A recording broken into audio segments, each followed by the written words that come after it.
Hi everyone. Thank you for your patience. So we can start the session now. The papers that we are discussing in the session are based on natural language processing, and the session chair for this morning is Dr. Randil Pushpananda. Dr. Randil is a senior lecturer at UCSC. He obtained his BSc in Engineering Physics degree from the Faculty of Science, University of Colombo, and Masters of Computer Science and PhD in Computer Science degrees from University of Colombo School of Computing. His research interests are natural language processing, especially in machine translation, speech processing, and machine learning. Currently, Dr. Andil leads the Language Technology Research Laboratory at UCSC. So I would like to hand over the controls of the session. Okay, thank you, Ms. Nani. So in this session, we have 4 interesting PEP presentations.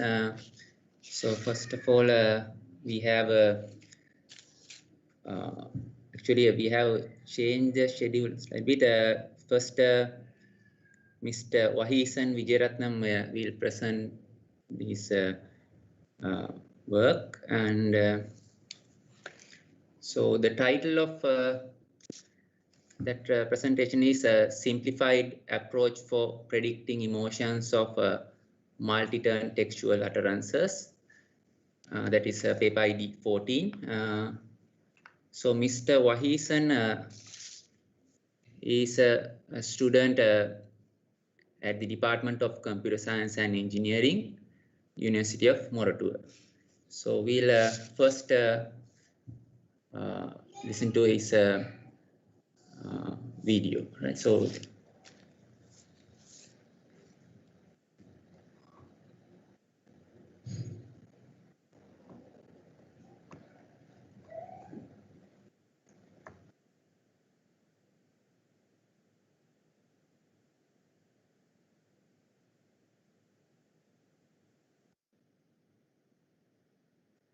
Hi everyone, we are here to present our findings on our research, simplified approach for predicting emotions of multi-turn textual utterances. Our group comprises of Jasigan Vigneshwaran, Brunda Navanesan, Wahisan Vijayaratnam, and Dr. Udeshankar Dayasiva. Starting with, the social media are the platform for the people to express their opinions freely. The sentimental analysis of those social media tweets is used to mine the opinion of people in several contexts. That is, it is called as opinion mining, and it finds whether it's a positive opinion or a negative opinion. Moving further, the emotion analysis makes a better step by finding the exact emotions expressed through those tweets. Earlier, the emotion analysis was based on single tweets or messages, and the conversational emotion analysis gained prominence recently. The background. Mostly the emotion analysis is done by using very complex deep learning models to obtain high accuracy. For that, they are using ensembling of several deep learning models together, or amalgamating 2 or more word embedding models, and they use deep layers for classifier.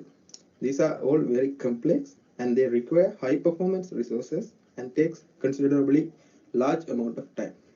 Here arises a trade-off between complexity versus accuracy. Moving on to our research problem. Our research problem is to develop a simple architecture for identifying the emotion in conversational text. The conversational text is a set of dialogue or utterances in textual format. This is to predict and classify the emotion of a textual utterance given its 2 previous turns of context. That means it has only 3 turns, and we are going to detect the emotions happy, sad, and angry. Let's look at an example of a data set. The first person tells like, I like Domino's pizza. The second person continues with, legit same, but there's Pizza Hut. And the first person again continues as, I hate Pizza Hut. So what we are going to do is, we are going to find whether this is angry or sad or happy or any other emotion. Let's move into the motivation part.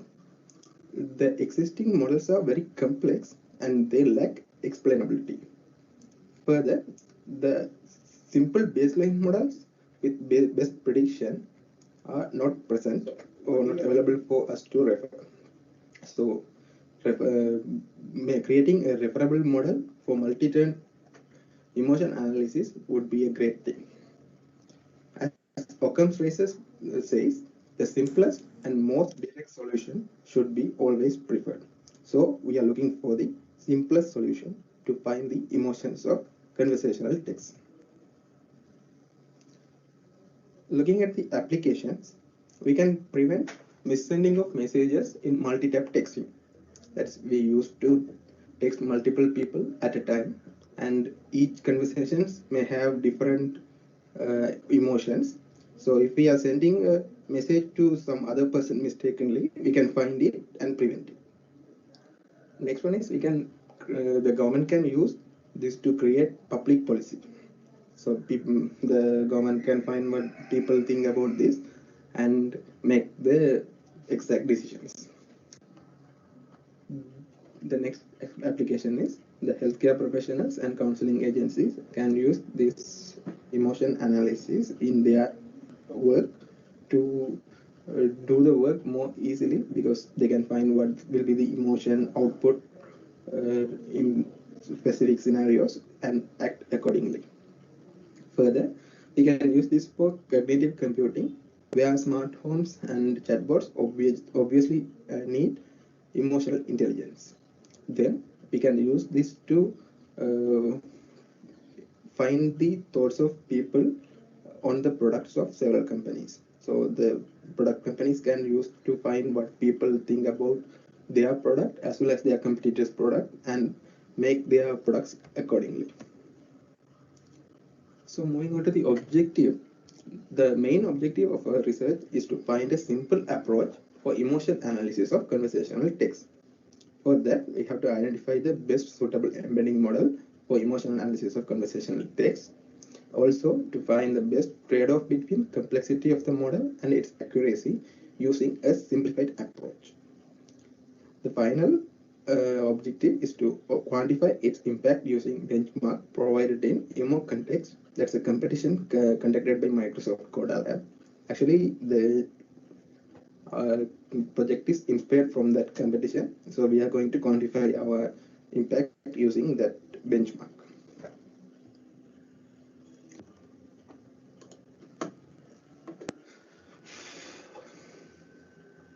Moving on to the challenges part, the main challenge in using the social media data is the informal data.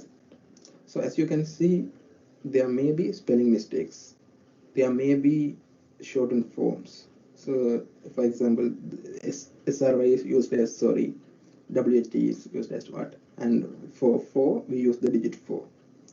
Likewise, there may be sexual emoticons or emojis. There may be the sweet. When there's a difference between the normal sweet and this sweet, because this implies there's more sweetness in that word. So likewise, there is more complexity in using the informal text. Further, if we have voice modulations or visuals, we can find the exact emotion easily. But without that, we are finding only the emotion using only the text. That's also a challenge for us. And finally, the complexities in human behavior. As we all know, our behavior suddenly changes. Our mode suddenly changes, then that impacts the emotion in the text. Further, there is sarcasm and negation, which are hard to find by the intelligence. Moving on to the literature review part, we have looked into the various embedding models and we have classified them under various types. First, we'll look into the word embeddings that consist of sentiment and semantic and emotion type of embeddings. According to that, the sentiment word embedding is SSWE, that is sentiment specific word embedding, that The next one is semantic based. The semantic based word embeddings are word-to-vec, GLOW, past text, BERT, and ELMO. And emotion based word embedding is emo2vec. These are all considering the word part, while the sentence, they are sentence based embedding, which uses the complete sentence to create the vector parts. So among them, there are semantic sentence embeddings as well as emotion sentence embedding. In% and USE, that is Universal Sentence Encoder, both of them are semantic sentence embedding, and Deepmoji is an emotion-based sentence embedding. Finally, there's an emotion embedding, which is emoji2vec, that considers only the emojis. There are some models we referred. As you can see, most of them use the same type of technologies, and these are all part of the competition that we also participated. As you can see, the pre-processing in this is removed multi-punctuation marks and used keras tokenizer, same as is. This used phrases package for the pre-processing, while the others, most of them used GLOW and several other embeddings. Finally, for the feature extraction, they used by LSTM, BERT, LSTM, single LSTM, and several other parts. For the dataset usage, most of them used U1, U2, U3. Those are the three utterances in our dataset. I will explain them later. Some of them used giving priority to the first and third utterances, while others used all of them at the same importance. These are also part of that competition, and here they have used several other technologies as well. So the pre-processing part, they have removed the multiple instances of special characters and emoticons. And here they used keras tokenizer. They have removed the sentence with more than 75 tokens. Likewise, here the word embeddings are somewhat different. They have tried word2vec, in-person, Deepmoji. Deepmoji is a very complex model, as you all know. And as you can see here, they have tried with training plus validation data for the training part. I'll explain them in the following slides. These are both of the last two papers have used the same type of usage for the utterances. They have used U1 end of state token and U2 end of state token followed by U3. Yeah, here's the data set. As I said earlier, there are three turns of sentences, that's utterances. So first of all, there's an ID, which is unique for each utterance, each conversation, and that's followed by the turn 1, the turn 2, and turn 3. Finally, it gives what's the emotion. This is the training data.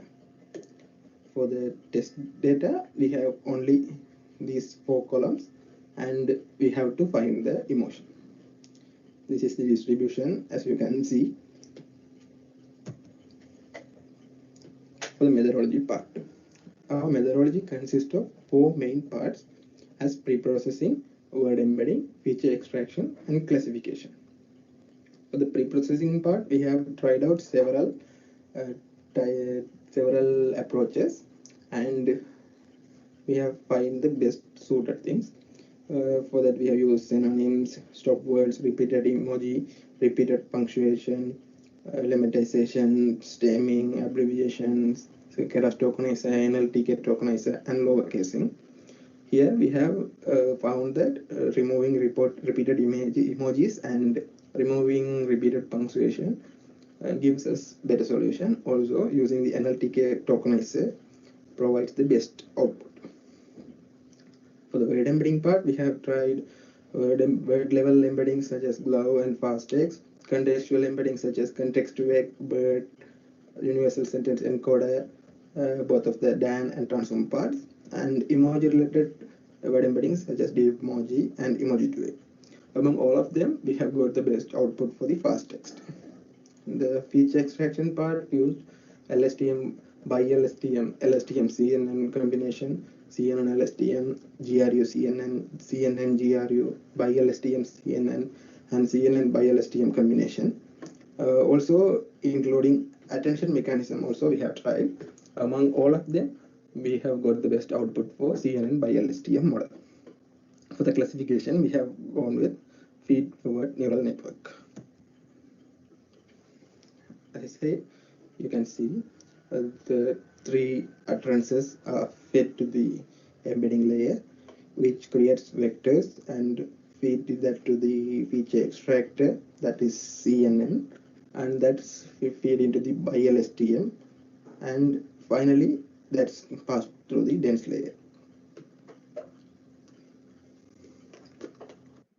This is what we call the simplified CNN by LSTM architecture.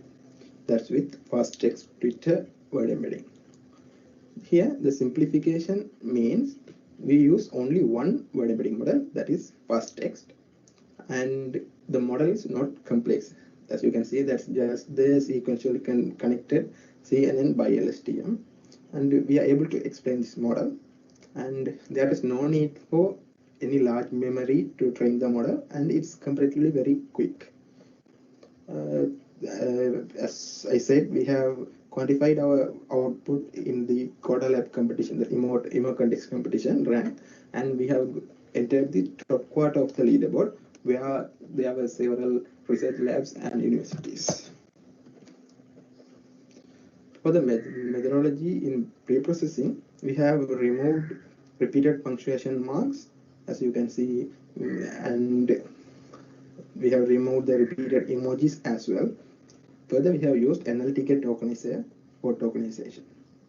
The advantage of our data set is that there are no any missing values or redundant data. So we are not needed to handle them. The next part is embedding layer. As you can see, we have sent all the three utterances together, one after the other.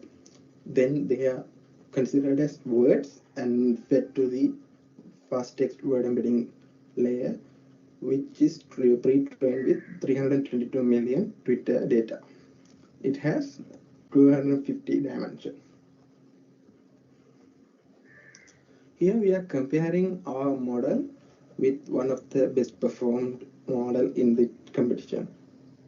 As you can see, we have used only the 250 dimension fast text Twitter embedding, while they have used 350 dimension glow, 13 dimension deep mode emotions, 10 dimension NRC statements, sentiment scores, and emoji 2x embedding as well. So you can find the complexity of their model and the simplicity of our model. And there we have used only the sequentially connected CNN by LSTM model, while they have used a combination of SLSTM and FDNN models, which is complex than ours. So they have obtained 0.7430 as micro F1 score, and we have obtained 0.7420 micro F1 score, which is a very small difference. And they have obtained 26th place, and we have obtained 28th place, while our model is very simple as explained here. So the evaluation criteria, we have used the evaluation criteria mentioned in the Coda Lab Emo Context competition. That is the micro F1 score, which is the harmonic mean of precision and recall. So the benchmark value provided in the competition is 0.5861, and our target was also to use that. Moving in the experiment, we have, as I said earlier, we have tried with several combinations of word embedding models and several models for using them. For example, we have tried with LSTM CNN combination, CNN LSTM combination, GRU CNN combination, CNN GRU by LSTM, and CNN by LSTM combination. So we have got the best output for the fast text. As you can see, all of them are almost equal, and among them we have got the best output for CNN by LSTM, which is 0.6656. That's our maximum output obtained through this experiment. Then we optimized using other mechanisms. Here the maximum scored embedding is fast text, which is a context-free word embedding that's trained with 322 million tweets that are mostly emotion related, and it generates a better word embedding for rare words or even words not seen during training because it uses n-gram characters. The mesh model is CNN by LSTM. The CNN has a special architecture to detect complex features in data, and the BiLSTM processes data in two directions. So it keeps the context of the conversation. That's why we were able to get the best output from this CNN by LSTM model as well as fast text embedding. For the utterance usage, as I explained in the literature review, there were several approaches to use the three utterances. We have used these utterance one, that's the first turn, so the second turn, and the third turn separately, which resulted in 0.6283, 0.1508, 0.2435. And finally, we have tried with combining all of them one after the other. That resulted in 0.7109. That's a very good output. So we go with that. And there are some conversations containing specific turns that alter the emotion into another category. That is, the other two utterances go with one emotion, but this one negates them and move to the other category. But this kind of conversation is very low, so combining all the utterances is not a problem. For handling the emoji, we have used several approaches. First, we concatenated with emoji 2x and fast text for the UCN and BiLSTM, that's a final model. That resulted in 0.7101. Then we replaced the emojis with the text emoticons in preprocessing with fast text word embedding and CNN by LSTM model. That's resulted in 0.7213. And finally, we replaced the emojis with text emoticons in preprocessing model with fast text word embedding and CNN by LSTM model. Here we removed the repeated emojis. Earlier it was not removed. Now we have removed the repeated emojis, which resulted in 0.7267. That's the final output as. For the parameter optimization, we have done some experiments and find the optimum value for the parameters as depicted here. The learning rate is 0.003, epoch is 20. For the batch size, we have used 200. As the dense activation function, we have used sigmoid function. For the LSTM activation, we have used tan H function. And for the CNN activation, we have used ReLU function. As I told, we quantified our output in the competition conducted by the Microsoft Coda Lab, that is Emo Context, and we were able to achieve 26th place, where the highest score is 0.7959 and our score is 0.7420. We were able to enter the first quarter of that leaderboard.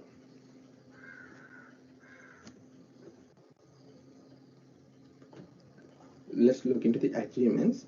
We were able to achieve the best micro-iPhone score of 0.7420, which is greater than the third quartile value of the competition leaderboard, that is 0.7317, and we were able to enter the first quarter of the competition leaderboard. Then, while we consider the recall for the happy emotion, our model was the best of all, and we are able to provide simplest and easily referable model for the future researchers. Our future works are to introduce hierarchical classification to the model, and also rotation of the fast text pre-trained model. There may be a chance to improve the prediction by using this idea to rotate the fast text model into a different dimension. And finally, we can improve the pre-processing techniques to handle the censored words that are censored in social media. So that's the references we have used. And finally, it's time for questions. Thank you. Okay, thank you. Bryson, could you please turn on your camera? Then Yes. So then students can ask questions from me. In your pre-processing stage,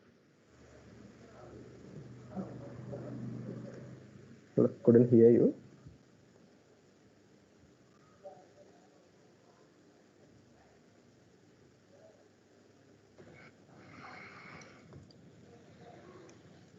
So we cannot hear.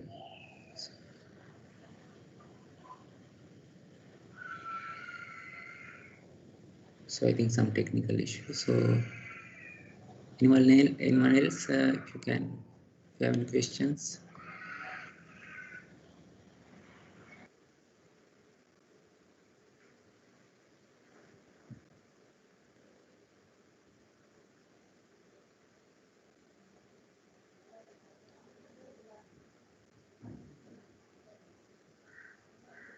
hello.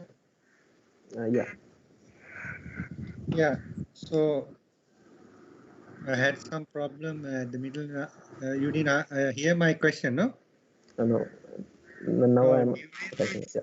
in your paper, I saw that after removing stop word, you mentioned that the accuracy dropped certain percentage. Can you explain why it's happened? Because there are context, right? Where we use the stop words that they may have also some emotional value. So while removing that stop words from specific sentences, they may reduce the emotional value. So let me go for an example.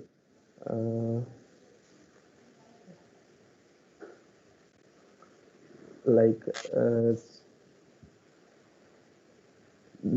considering the values, if there is or something, I was somewhat happy, or I was a happy man or something like that. Removing those may affect the magnitude of the emotion captured by the model. That may be the reason. So that means you are recommending for any type of data set not to remove stop word if you want to increase the accuracy. For our model specifically. You are not sure about that. Yeah, that's it. I have a question. Now you have trained your CNN model with 40K, around 40K emotions, right? Yeah. 39,000. So do you think that is enough for your CNN model to converge? Do you have any evidence of convergence of your neural network model, your error or anything? Have you observed? Do you think it has converged or not converged? Sorry, I couldn't get it. Now you have you have a CNN model, right? Yeah. So you are using around 39,000, some 38,000 word embeddings, right? To Yeah. train the CNN model. So do you think Yes. that around 40,000 word embeddings are enough to train your CNN model? I'm asking in short whether you have any evidence that your CNN model has converged And to there was a limitation that according to the competition, we have been provided with that set of data only. So using that amount of data, we tried our best. So we didn't look into whether that converged or not. Yeah, but one of my other questions is like when you know the values of converge values, if you know theoretically what are the converge values of your CNN network, why do you have to train such a big neural network? Anyway, you know the converge values yourself if you think about it. Okay, we'll look into it. Thank you.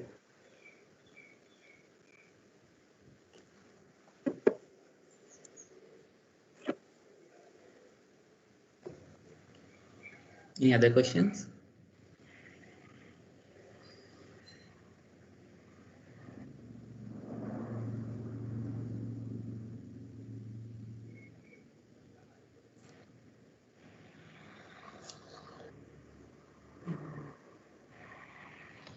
So then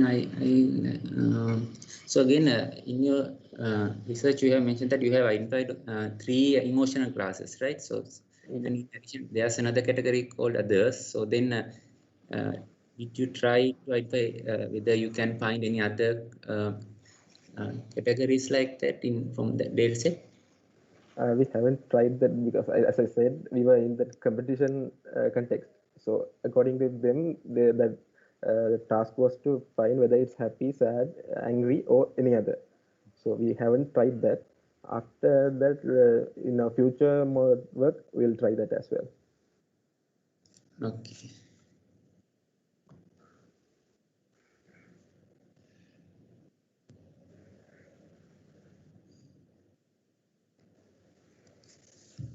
Okay, since there are no any other questions, okay, thank you, Wahisan. So we will move to the next presentation.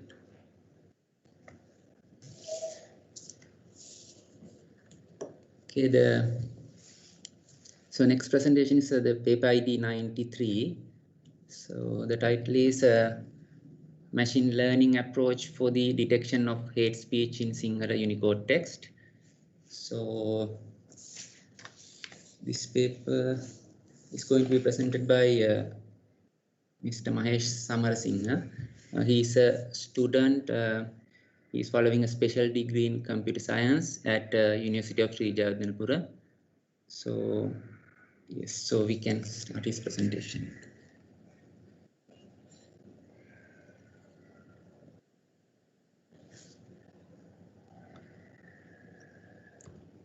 So we can play the recorded video.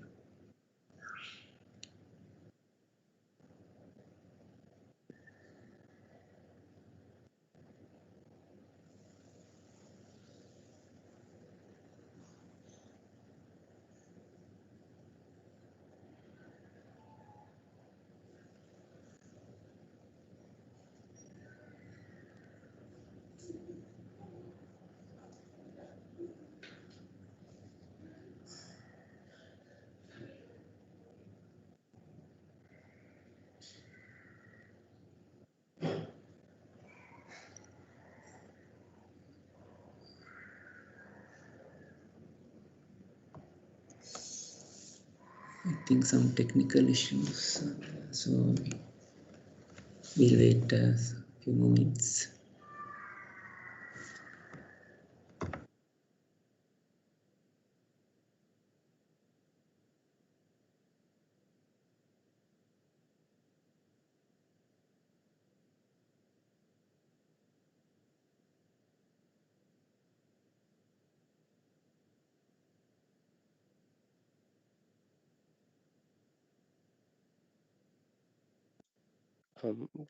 Can you guys see my screen? Can everyone see my screen?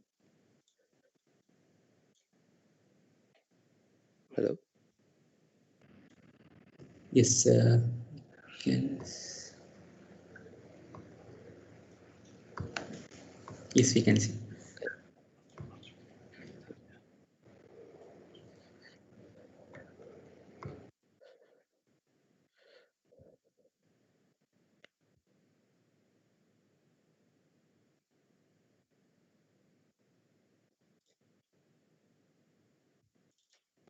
But we cannot hear.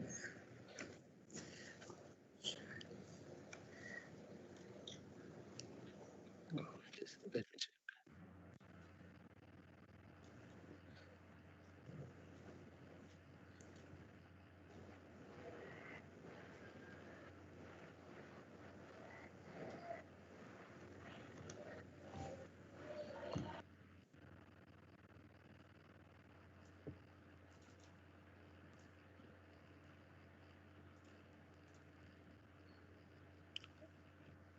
Can you hear? No, actually.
So we have a technical issue, so we think we need a few more minutes to correct that one.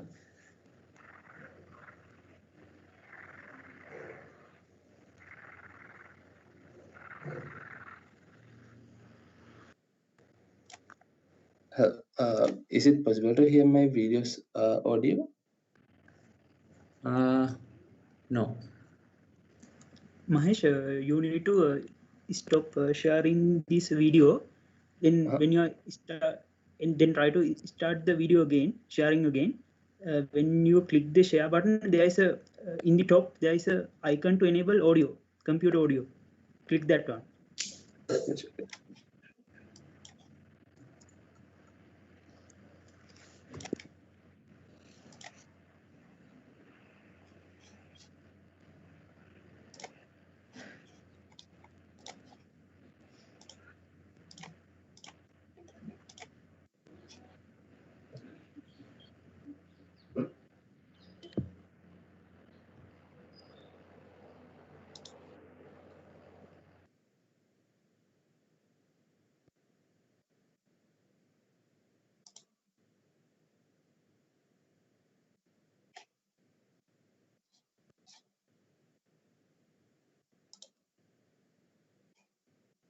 I'm sorry, but I'm not seeing an option to enable audio.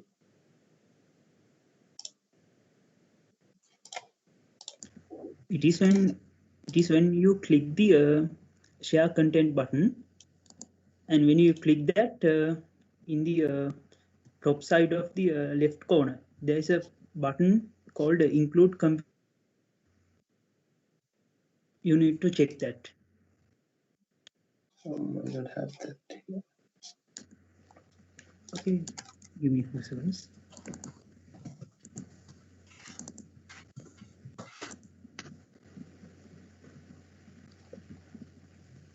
Okay, I fix issue. Let me try to share the video.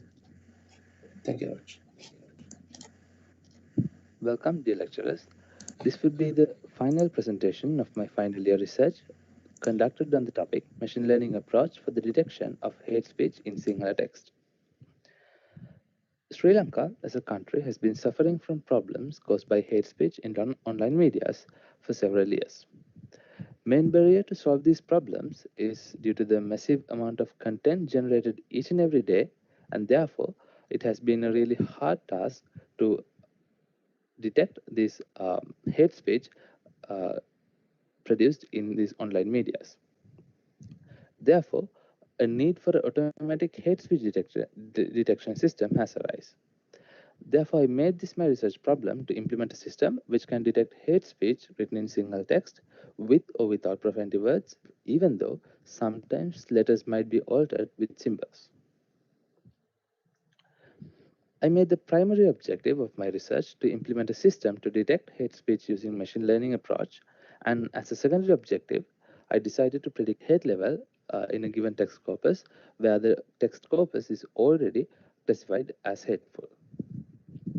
So, looking at the previous work conducted on this domain, this is where actually I started. This is actually a survey conducted on automatic hate speech detection. And they have started with providing a definition on what is actually hate speech. When doing this, they have used several other definitions which various organizations has provided. And they has provided studies conducted on various languages with the technologies and the results which those research has achieved. And at the end, they have concluded that lack of data sets and researches conducted on languages other than English. So they have promoted researchers to conduct more researches on their own languages to create better hate speech detection systems. This was actually the only research which I could found conducted on Sinhala text. So in here they have conducted a conducted research using Facebook comments on racism. So in order to do this, they have used a SVM classifier with ngram, and in here they have been able to achieve a 70% accuracy, and they have concluded that this accuracy can be improved with a larger data set, And as their future work, they have proposed research on singular hate speech written in English letters. So this is somewhat of an interesting study which I found when I was looking through work on similar domains. So in here, they have used a convolutional neural network in order to perform sentence classification, and they have performed this on multiple data sets, and they have used word embeddings as the input for the network. And in here, what they have done is they have used multiple convolutional layers, which can capture word patterns with the size of 3, 4, and 5. And they have maxpooled this data, this output of these convolutional layers, and they have feeded this into a fully connected layer. After that, they have provided the classification. So they have been able to achieve better accuracies with the benchmark datasets in most of the benchmark datasets. And talking about the solution which I'm proposing in here, which I proposed in here, it actually contains two models, where the first model is able to classify a given text corpus as hateful or not. And given that a text corpus is hateful, the second model is able to predict the hate level of the text corpus. Well, talking about the hate speech classification model, the first step which I had to take in order to implement this model was to prepare the dataset, because there were no freely available datasets which suits my task. Therefore, I used gossip sites as my primary data source, because social media comments were like I was unable to access social media comments due to the Cambridge Analytica incident. And so what I did was I scraped these gossip sites for their comments, and I was able to find a few hundreds of freely available datasets. So after cleaning all this data and labeling, I was able to prepare a final dataset of 6,467, where I had 2,011 labeled as hateful and 4,456 labeled as non-hateful.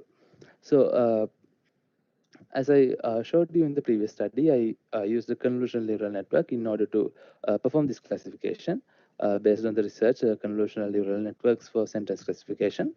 So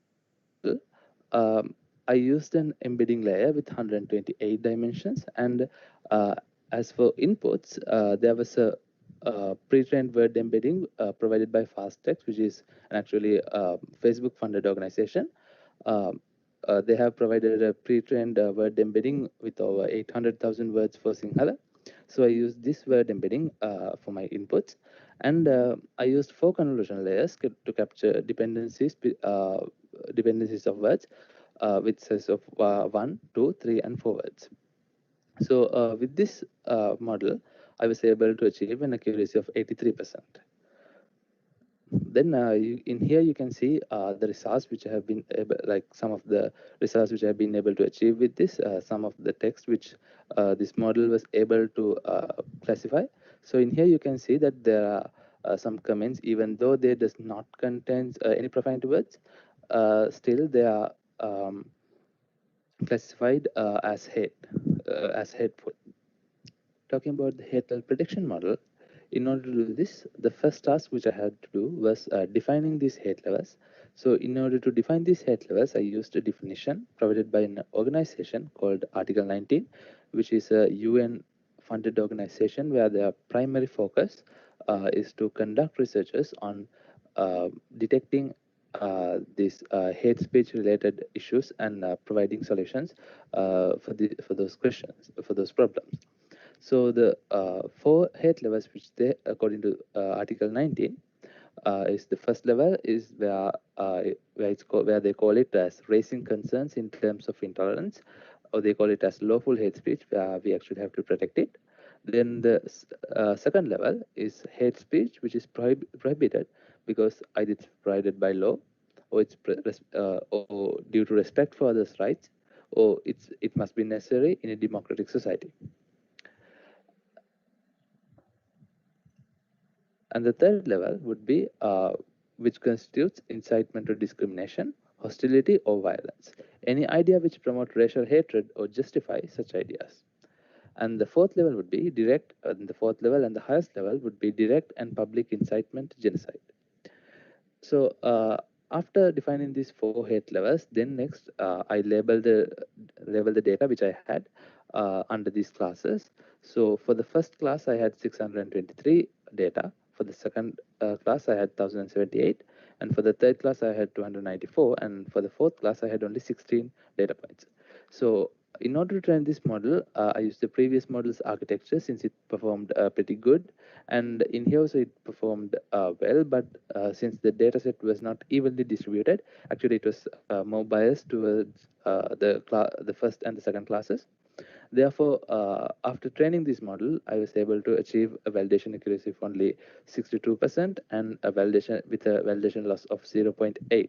And as I mentioned before, since there was only less number of data for class 3 and 4, this validation accuracy this accuracy is probably not a good score to evaluate this model, and this model was not able to achieve a good result, mainly due to the lack of data in these 4 classes. So we'll discuss more on this on the result section.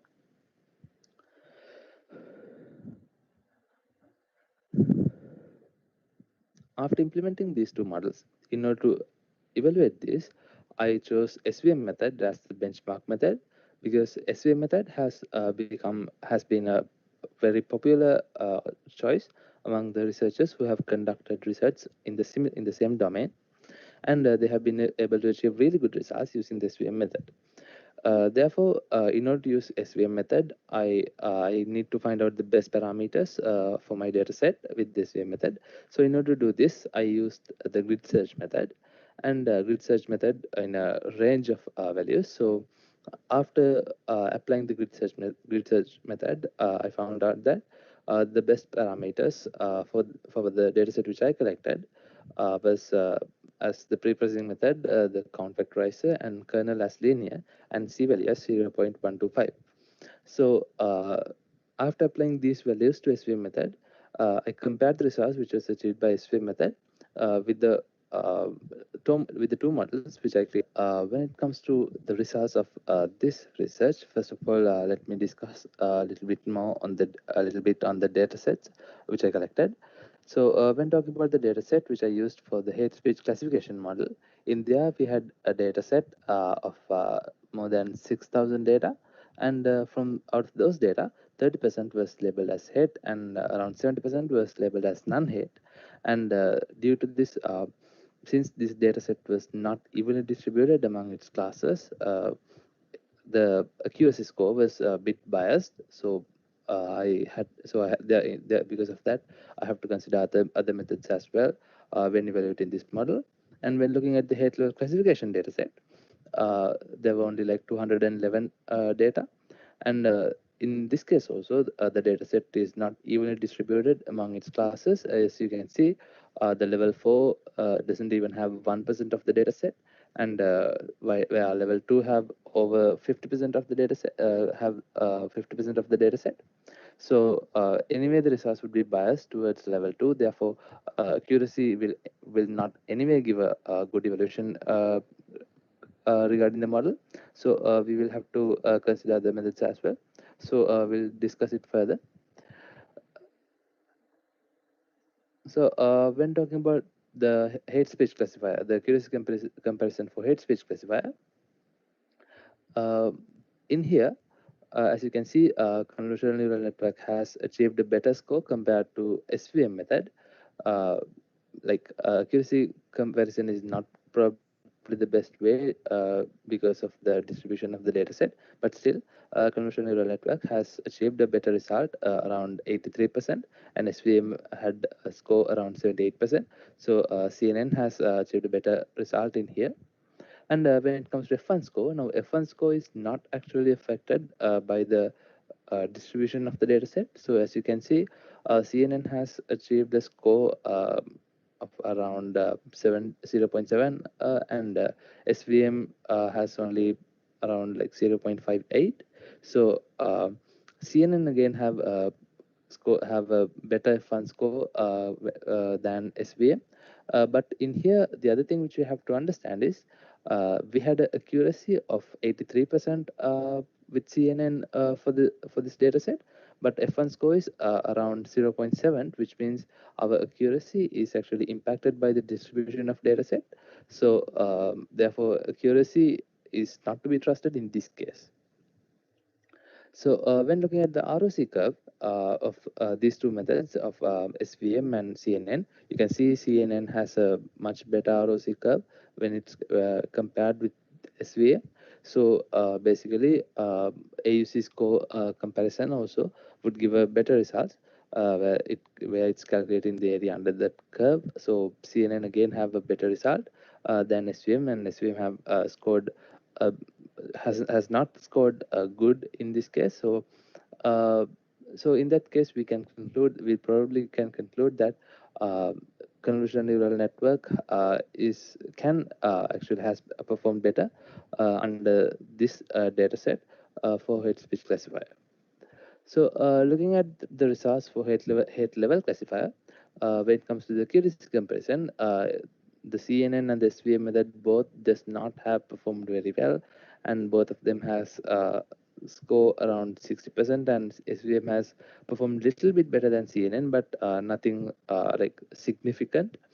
And also I have to mention that since due to the distribution of the dataset, accuracy will not actually give a good evaluation of the model, because over 50% was like a single class had over 50% of the dataset. So anyway, accuracy will be heavily impacted by that fact. So when we look at the F1 score, as you can see, same as the accuracy, F1 score is also low from both methods, CNN and SVM. But SVM has performed a little bit better than CNN in this case. So in this case, we can see that we actually need to improve this hate level classifier model with much more data in order to see better results with whatever we have implemented. Actually, SVM has performed a little bit better than the CNN. So looking at all the work which we which we have done under this research, so the data set is biased towards politics and racism based hate speech, because as I mentioned before, this data set was collected from gossip sites, and those conversations were mostly based on either politics or race or some news related to racism. So this model will probably perform poorly on other domains such as gender-based hate speech. And another fact is that even though hate speech classification model had a accuracy of 83%, its F1 score was 0.67, which means, as I mentioned before, this accuracy has been impacted by the distribution of the distribution of the data set among classes. So in this case, we have to we cannot actually rely on the values which is given by the accuracy measure. We have to look into other methods as well. And another thing to mention is that the data set which I collected, it had over 2,000 and 2,500 words which was missing in fast text word embedding, so which was again affecting the results of the model, because I had to train for those 2,500 words again by myself. So if we had a better word embedding, that would be again another requirement in order to actually implement a really good automatic hate speech detection system for Sinhala hate speech. So talking about the hate level classifier, its results were heavily impacted by the distribution of data points among classes. So hate level classifier it has to be improved using much more data. The 2011 data points which we had is actually not enough in order to do that. So that is basically about the research which I conducted about automatic hate speech detection using a machine learning approach.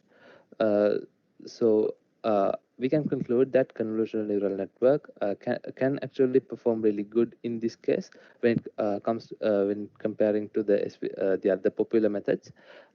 If we have somewhat good data set, and we actually need to collect a bigger data set with much more data points in order to actually build a proper hate speech detection, automated hate speech detection system using a machine learning approach.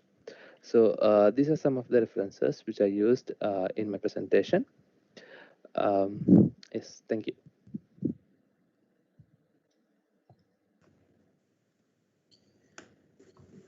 Okay, Mahesh, could you please turn on your video then? Yeah, sure. Okay.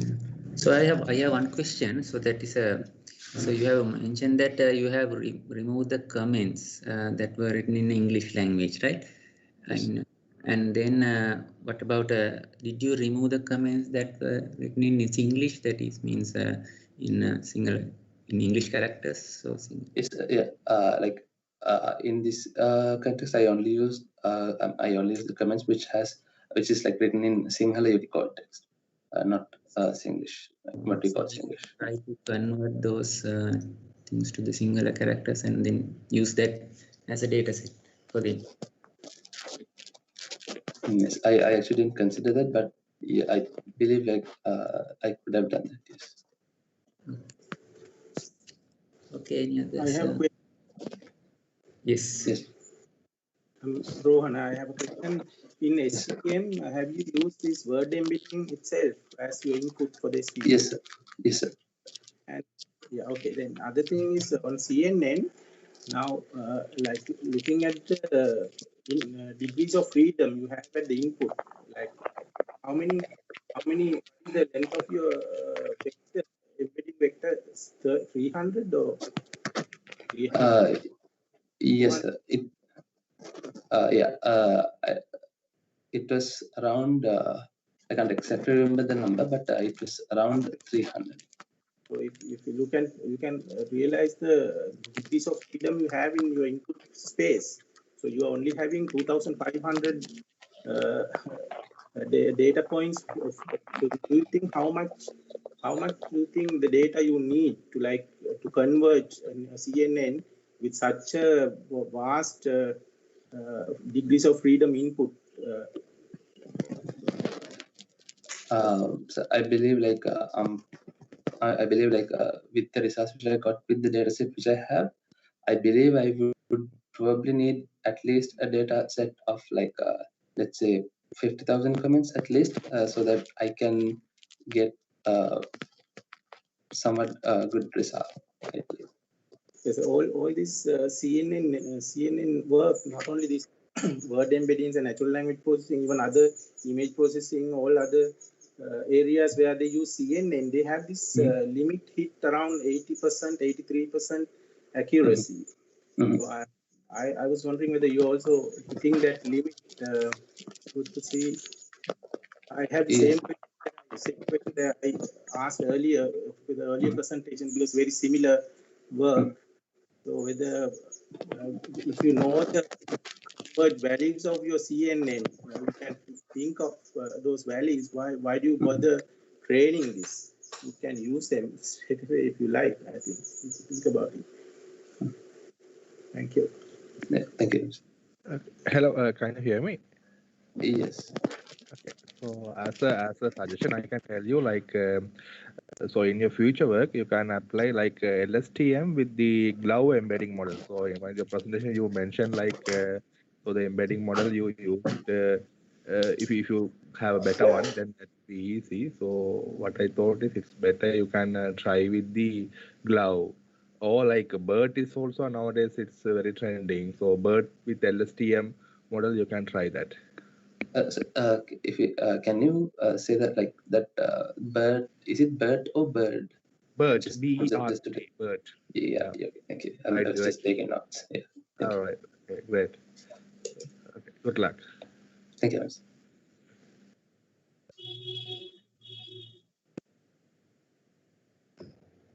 Any other questions?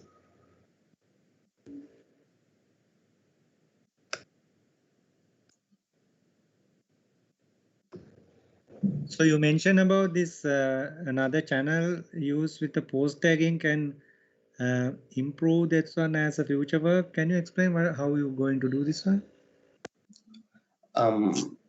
I haven't really thought of how to do that, but like when I was referring with other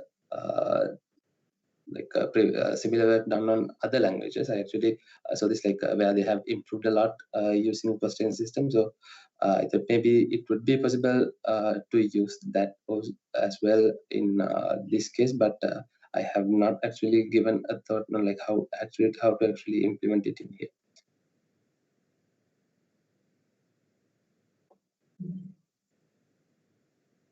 Hello.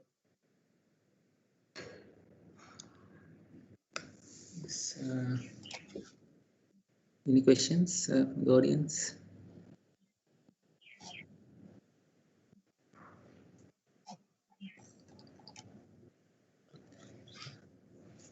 Okay, thank you, Mahesh. Thank you. So we will move to the third presentation. Thank you. So that is so that one is paper ID is 21. The title is Sinhala Sentiment Lexicon Generation Using Word Similarity. So it is this is presented by Mr. Binod Karnanayaka. He is an undergraduate student at the University of Moratuwa. So we can play the presentation video.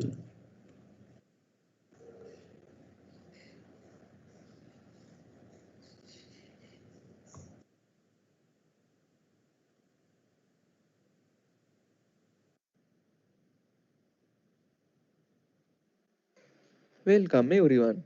Today I am presenting our paper Sinhala Sentiment Lexicon Generation using word similarity. Let's begin with the introduction.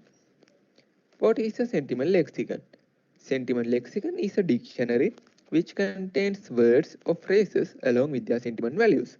So it can be identified as the primary lexical resource or a database required to perform lexicon-based sentiment analysis. Sentiment lexicons are used to improve machine learning-based sentiment analysis as well. Sentiment lexicon is a language resource, in other words, language-dependent material. Other rich languages have their own rich sentiment lexicons. Being a low-resourced language, Sinhala language still does not have good sentiment lexicons. There are only a few lexicons available and they are small in size. Also, there is a huge opportunity of trying and applying methods implemented for other languages using word embeddings and other language-independent features. Our objectives are to return a sentiment lexicon with more performance and use it to improve sentiment analysis. Moving on to related work, sentiment lexicon creation tasks can be classified under two main categories, manual and automated. Manual method is the simplest way in order to create a basic sentiment lexicon, which is time and resource consuming and unscalable. Automated approach is again divided into three categories: supervised, semi-supervised, and unsupervised. In supervised approach, first, part of the corpus, which is considerably large enough, is manually annotated by human annotators. Then, using machine learning algorithms, the polarities of lexical units will be determined by analyzing the annotated corpus. Compared to the supervised approach, in the semi-supervised approach, only a small dataset is needed to train the model. That dataset is called seed set.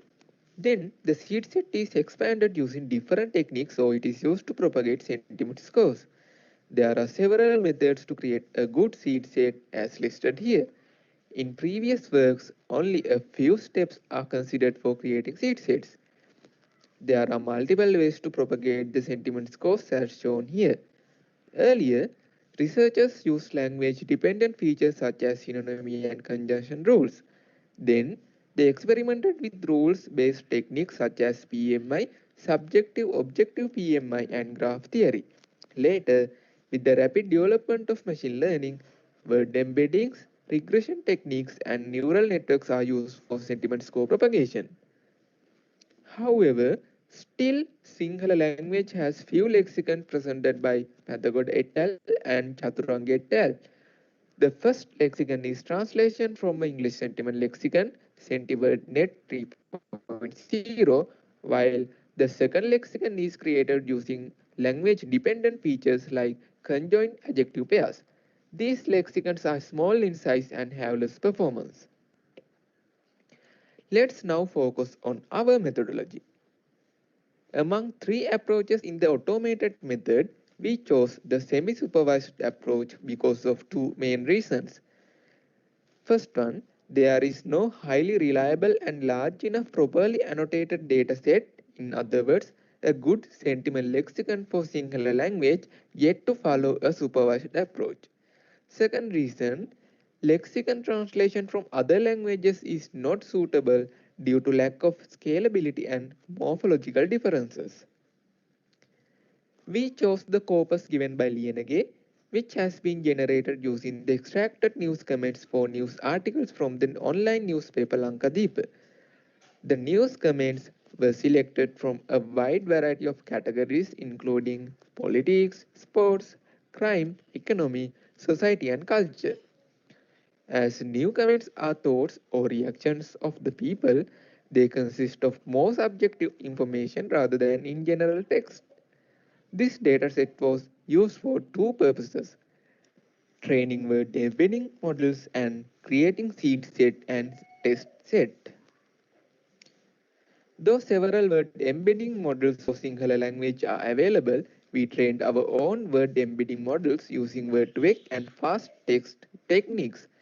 The same input parameters are used to avoid any inconsistency. Number of features or the dimension of word vectors was set to 300, while window size was set to 5. The row corpus contained 0.3 million comments. Each row comment was splitted by byte-space characters to retrieve words. After the splitting process, 4.5 million words were identified. The words extracted were filled with noise and garbage values such as punctuation marks, numbers, foreign words, and special characters. First, these noisy words were removed by considering the Sinhala Unicode range U0D80 to U0DFF, which is reserved for Sinhala language. Then, frequency for each unique word was counted in the dataset while removing the duplicate words. The final pre-processed dataset consisted of 0.22 million unique words. In the seed set creation step, the part of the process is automated while the other part is done manually. The word set taken by the previous step was filtered by the part of speech tag. We only use adjectives and adverbs which consist of more subjective meaning according to the literature. Then, words were grouped together according to their syntactic representation. In other words, words that share the same stem are grouped together as they share the same meaning, with more or less strength. Each group or set is called synset, which is the shorthand acronym for synonym set. After that, words with the highest frequency were extracted from each synset. Though a large set of words was still available for seed set creation, our main purpose was to create a lexicon using few sentiment tagged words. Also, the seed words should be able to span different dimensions of positive and negative polarities.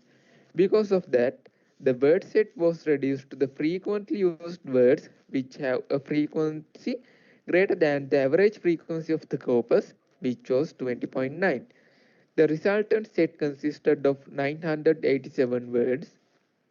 Next, we had to get help from human annotators to continue the manual process because there are no reliable tools for subjective-objective tagging, sentiment independence tagging, and sentiment tagging for Sinhala language. First, subjective-objective tagging was performed to extract only the subjective words. Then, domain independence tagging was done to extract the words that have only one sentiment in any domain. If I elaborate it more, sentiment independence means that A word should have the same sentiment in any domain it is used. Finally, the sentiment scores were assigned manually as +1 or -1 for the seed words. Tagging was done by 2 human annotators who are native speakers having a vast understanding of Sinhala language. An agreement score of 0.91 for the Cohen-Kappa score was observed between the annotators, showing a good consistency in annotations for the dataset. The final seed set consisted of 557 sentiment tag words with 318 positive words and 239 negative words.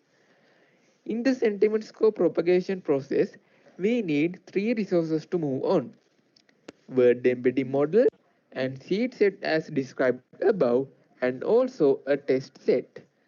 As the test set, we took the rest of the words that are not selected for the seed set after the automated process in the seed set creation.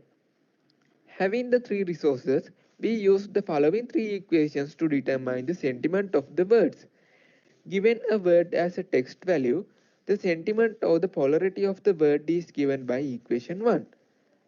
+1 if the score of the word is greater than or equal to polarity threshold, and -1 otherwise. Score W function is a measure to find how much similar to the seed words a given word is. This equation was constructed with the motivation gained by the filter value equation proposed by Yuan and Duan and SOPMI equation proposed by Turney and Littman. The score of the word W was calculated by finding the sum of similarity values for each seed word in the seed set. In order to maintain the polarity whether positive or negative, the similarity value was multiplied with the polarity of the seed word.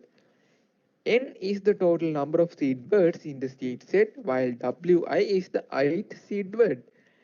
Polarity Wi is the polarity of seed word Wi, which was given manually.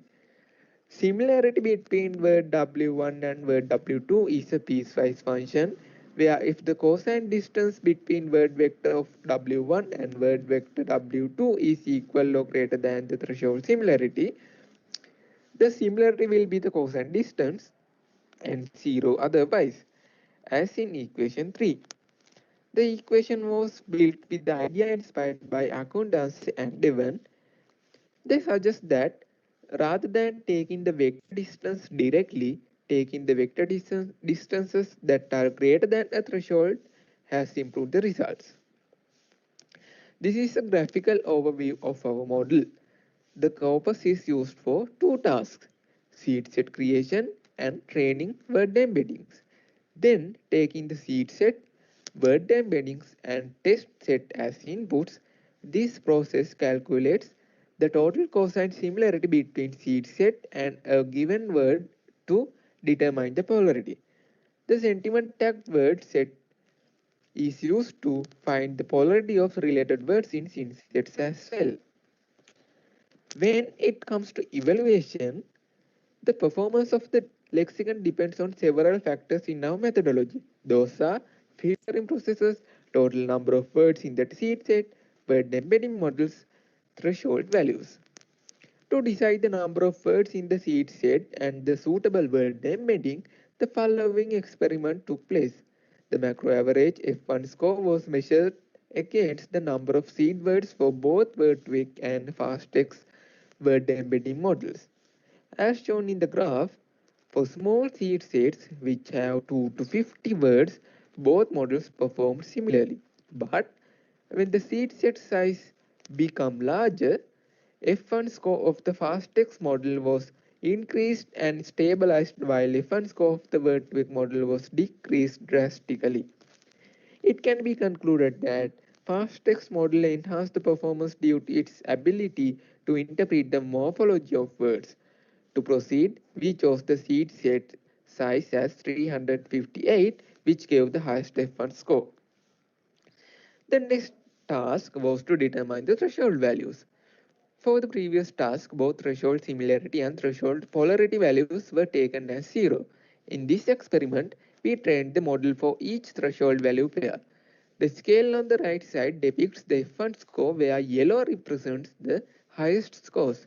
As in this contact graph, threshold polarity stays near the value of 0, while threshold similarity performs better from 0 to 0.3. Therefore, it can be concluded that threshold values have a considerable impact on the performance of this model. This is the performance matrix of the sentiment lexicon we have generated. We use the golden standard, in the other words, manual annotations to find the results. This table shows results for two cases, before the optimizations and after the optimization. Optimization refers to the usage of optimized threshold values. Final word set has positive negative macro average F1 score of 0.8085. The interesting case in our model is that the model is able to predict the sentiment polarity of any given subjective word regardless of its existence in the corpus. Though it's a good approach to consider the lexicon's performance manually, past research work suggests integrating the lexicon for sentiment analysis to measure the quality of the lexicon. Because of that, we did lexicon-based sentiment analysis for Sinhala language using the annotated dataset provided by Lianagi. It consisted of 5010 binary sentiment annotated news comments with the Cohen's-Kappa value of 0.92. We used three different machine learning classifiers for this task: support vector machines, decision trees, and k nearest neighbors. First, sentiment classification was done using bag of words representation as inputs features of the classifiers. Then, the sentiment lexicon was used to input sentiment scores of known words along with bag of words representation. According to the table, a significant improvement was gained by integrating our lexicon for all the three classifiers. The maximum F1 score of 0.7044 was obtained by SVM classifier using bag of words and lexicon integrated features. When talking about future work, under this research, sentiment polarity is considered either positive or negative. But as further development, it is expected to enhance the model for identifying objective words too. Using deep neural networks, the sentiment propagation process can be further improved to expand the seed set. Also, assigning continuous values for the sentiment score instead of integers can be carried out to increase the usability of the sentiment lexicon. Finally, the sentiment lexicon will be integrated with sentiment analysis tasks to enhance the performance of both machine learning based and lexicon based sentiment analysis. After a quick look at references, that concludes my presentation.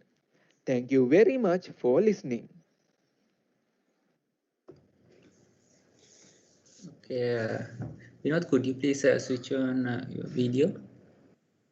Yes. Okay, right. So from the audience, if you have any questions, you can ask from Vinod.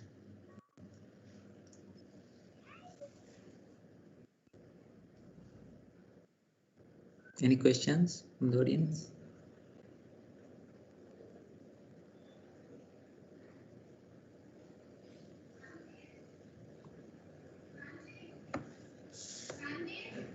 So here, so you have mentioned that in the future you are planning to apply deep learning techniques, right, to this, and then but currently you have a limited data set. So what do you think that how much data that you need to apply deep learning techniques for this? Yes, actually, we currently, when our research was done, there were only a few number of few number of tag words for the data set. But that after tagging the words from our model and the developed models so far, we can generate again a meaningful tag words. So then we need only a less effort of human annotators to check those words. So then we can improve the size of our data set to begin with supervised approach or the other neural net to use other neural networks. So so far, the current time we have about 14,000 tagged word set, tagged words with objective words as well. So for the sentiment lexicon, how much data do you have now? 2,000. No. How much data? 5,000. Here we use seed set to predict the sentiments of the test set words, and we output the lexicon as the collection of seed words, the test words, and the sin set words of those words. So total together, our lexicon size is 3,784 words. Okay. So any questions from the audience? Can you hear me? Yes, hello. I can hear you. Okay, Vinod, I have a question. It's about that you mentioned that you have used part of speech tagging in your process. After that, you use that to extract the adjectives and adverbs to shorten your process. So would you please explain how you do the post tagging part actually? Yeah, we used a post tagger, which is a post tagger trained for Sinhala language by the past researchers of University of Moratuwa that had the accuracy of 90.04. So we used that post tagger to tag the words filtered from the pre-processing stage. Then we only filtered the adjectives and adverbs to continue the process. And is that an open, or is it available for other researchers to use as well, that post tagger you mentioned? Yes, it is available on the NLP website of University of Moratuwa. All right. Thanks.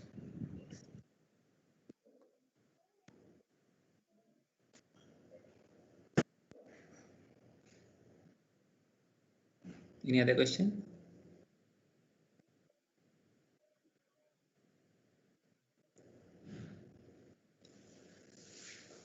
Okay, Vinod, thank you very much. So we'll move to the next presentation. So that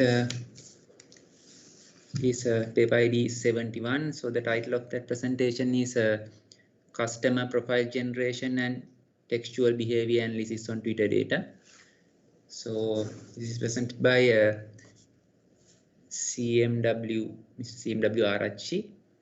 So CMW Arachi received the Bachelor of Science degree in Information Technology from University of Moratuwa in 2020.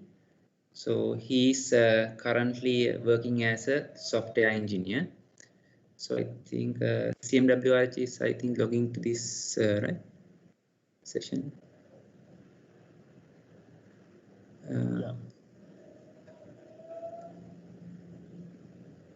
CMWRH, can you hear me? Yeah. Okay, right. So we'll play the video first.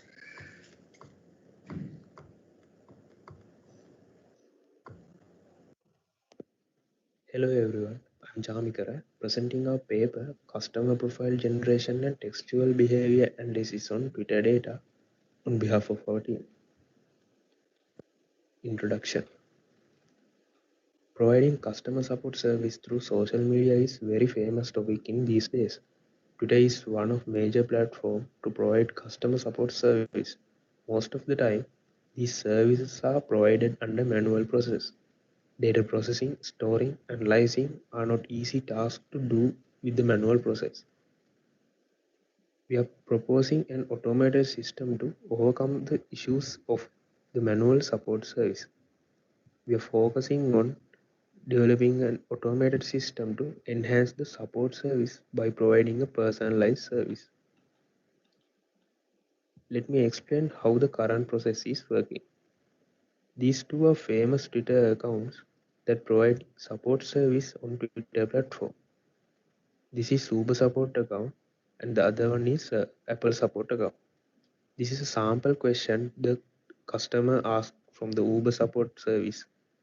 By mentioning support service account name, anyone can ask question like this. The support service will reply to the question as a tweet by mentioning the customer's account name. This is the current process and it's a manual process. The problem that we identify is these support services are going under a manual process. Most of the time, support agents will reply to the questions. Sometimes chatbots also used to provide answers, but answers are highly depending on the support agent's attitude. And also, we need a solution to provide personalized answer to the customer. The manual data processing, storing, retrieving, and analyzing become more time-consuming and labor-intensive process. The aim of this research is develop an automated system to analyze customers' textual behavior by generating customer profiles and provide a personalized answer to customer support service on the Twitter platform. The objectives of this research are fetching real-time tweets and process raw tweets and extract data from fetch tweets and creating customer profile based on the extracted data, doing a customer textual behavior analysis. These three studies are identified as related works in our research. Mauricio and others presented a paper called Constructing Consumer Profiles from Social Media Data in 2013. They described the challenges in noisy data extraction from social media and the techniques to construct social media profiles. They used IBM Big Insight text analytics capability to build their system. Alina and others presented a paper called Textual and Attitude Analysis Model in 2010. It is dealing with the semantics of verbs in attitude analysis and classifying sentences using fine-grained attitude types. This work used lexicon-based method for attitude analysis.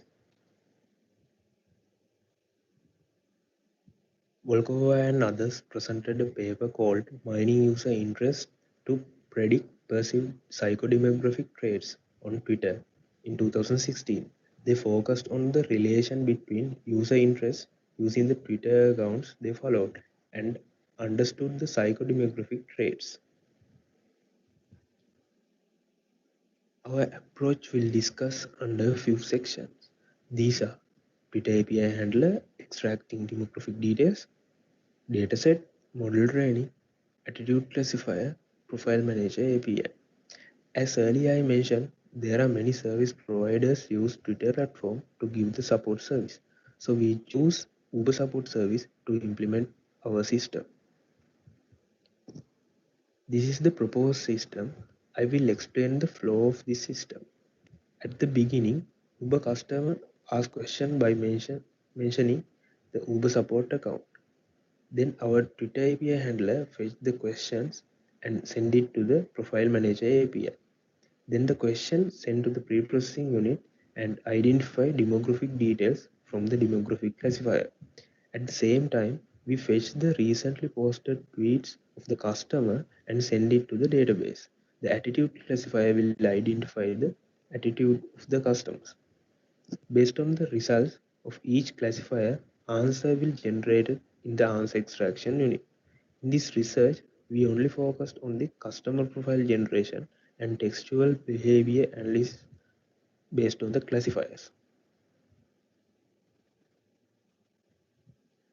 In Twitter API handler, we use both Streaming API and Twitter API to fetch tweets. Streaming API used to fetch real-time questions, and we fetch questions from Attuber support account. Twitter API used to fetch recently posted tweets of each customer. Answer for the raised question will posted as a reply tweet by using the Twitter API. These are the main tasks of the Twitter API handler. These are few sample questions that ask from Uber support service. We fetch these questions by streaming API. Then we get the customer ID from the person who asked the question and fetch the recently posted tweets from the customer.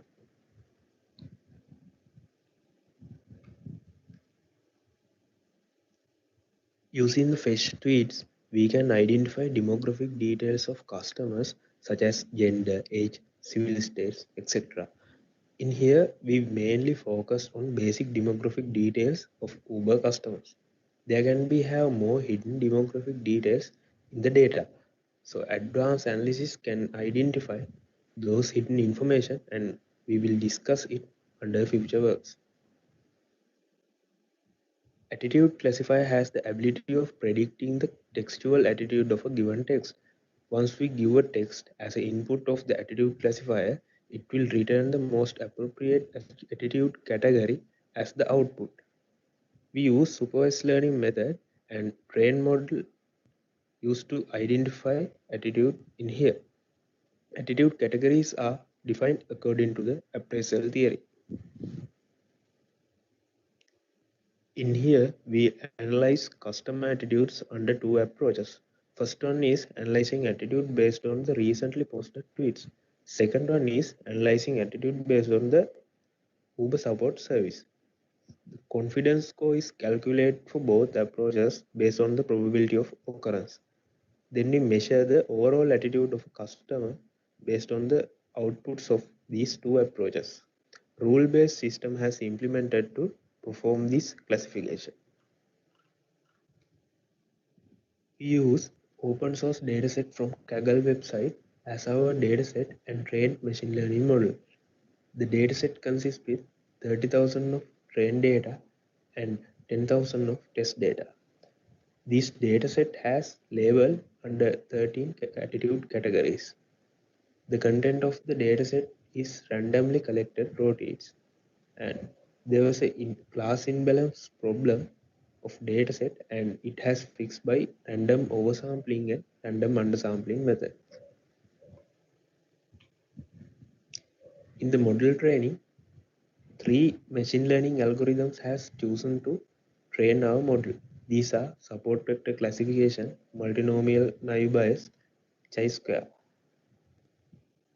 TF-IDF vectorizer has chosen as a vectorizer in our model because it has the ability to consider overall document weightage of a given text with comparing to others. And also TF-IDF helps in dealing with most frequent words. SVC obtained high accuracy among 3 classification algorithms. Maximum number of features has used for the vectorizer in SVC is 30,000. In chi-square model, 10,000 used as the k-best value and 3,000 used as the maximum iterations. All the data flow of the system are controlled and navigated by the Profile Manager API. We use Node.js to implement the Profile Manager API, and MongoDB has used to implement the database. Customer profiles are generated based on the outputs of demographic classifier and attitude classifier. Identified attitudes are used in answer extraction module to generate personalized answers. The generated answers will rearrange according to the customer's attitude. In this research, we have chosen confusion matrix as the most suitable evaluation matrices. SVC obtained the highest accuracy with compared to other algorithms. According to the confusion matrix, we choose SVC to implement this model. These are the confusion matrix of multinomial naive Bayes, and this one is for support vector classification. there is a system proposed by Alina and others, which is slightly similar to our attitude classifier model. In their system, they have used a lexicon-based method to implement their system.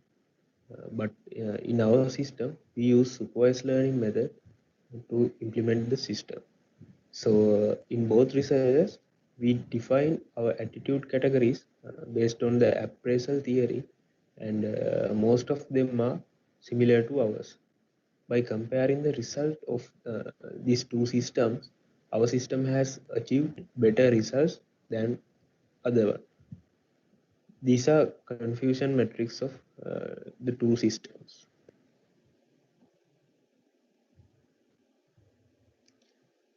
In further works, we hope to identify hidden demographic details by developing a module with deep analysis. The next one is to improve the system to analyze customer textual behavior under different aspects, such as customers' interest. Other one is developing a recommendation system for service provider to enhance the user experience. These are the references that we used. Thank you.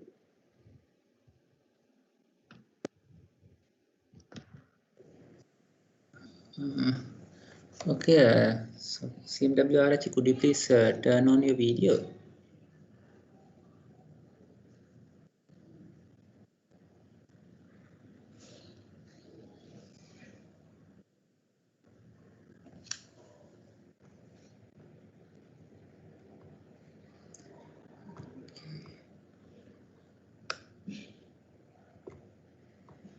So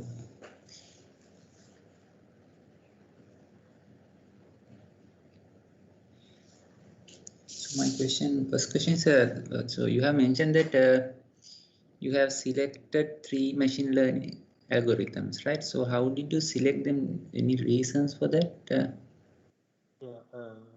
I do some research and reading some research papers, and we choose them as for the best algorithms for analyzing the literature. Did you find that? Any papers? Yeah. And also, so why did you select TF-IDF as a vectorizer? TF-IDF, with comparing to others, we can get the overall document weightage from the TF-IDF. That means in the tweets, we have different lengths of the tweets. So then we have to calculate the overall weightage. So that's why we use the TF-IDF as our vectorizer. Okay. So any other questions from the audience?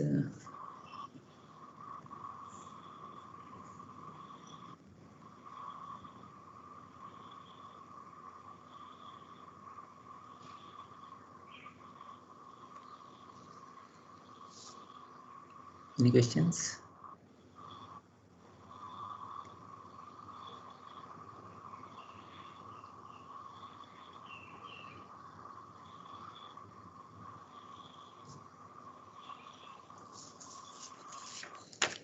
So I think there's no questions. So thank you, Virakon. So this is the end of this session. So I would like to thank all the presenters and all the participants and ask questions. And so thank you very much. So then next, I think in there's another keynote speech, so you can join with that. Thank you. So Dushani, can you? Yes, sir, thank you. So as Dr. Rangil mentioned, there's a keynote after this session, which will be conducted by Professor Kodikara, and the topic will be deep learning for computer vision. So you can join this keynote, which is keynote number 2. Thank you for joining the session and have a good day.